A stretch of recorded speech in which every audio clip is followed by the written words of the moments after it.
ये गाय का गोबर का लेप शरीर पर लगा रहे ताकि कोरोना बीमारी इन सबको चपेट में ना ले सके।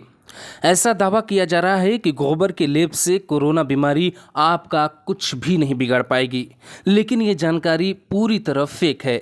गुजरात के गांधीनगर में स्थित स्वामी नारायण गुरुकुल विश्वविद्या प्रतिष्ठानम की ये तस्वीरें ये बताती हैं कि बीमारी को अंधविश्वास से भगाने वाले भारत का एक हिस्सा आज भी महाबीमारी को अंधभक्ति और ऐसे तर्क के साथ भगाने का प्रयास करता है।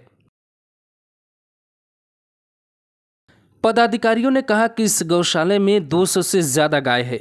उन्होंने कहा कि बीते एक महीने से करीब 15 लोग हर रविवार यहां शरीर पर गाय के गोबर और गोमूत्र का लेप लगवाते हैं। बाद में इसे गाय के दूध से धो दिया जाता है। उन्होंने कहा कि ये उपचार लेने वालों में कुछ अग्रिम पंक्ति के कर्मचारी और दवा की दुकानों पर काम करने वाले लोग हैं।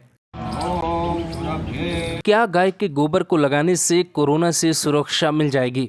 हमारा ये प्रश्न है और हमने इसकी पड़ताल की। हमने कुछ डॉक्टर्स की सलाह को पढ़ा और देखा कि डॉक्टर इसे सीधे तौर पर नकार देते हैं।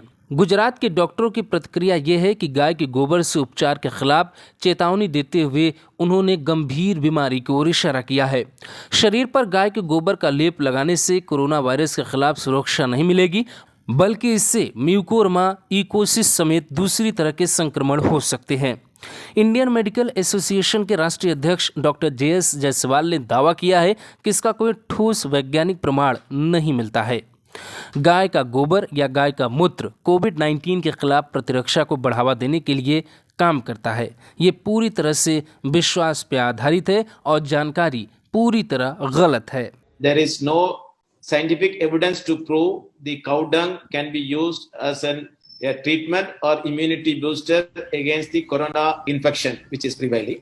People should also understand when using an excreta of cow, which is being considered as a sacred animal, that is bound to increase some zoonotic or infectious disease. साफ है कि भारत में विश्वास पर अंधविश्वास हमेशा से हावी रहा है।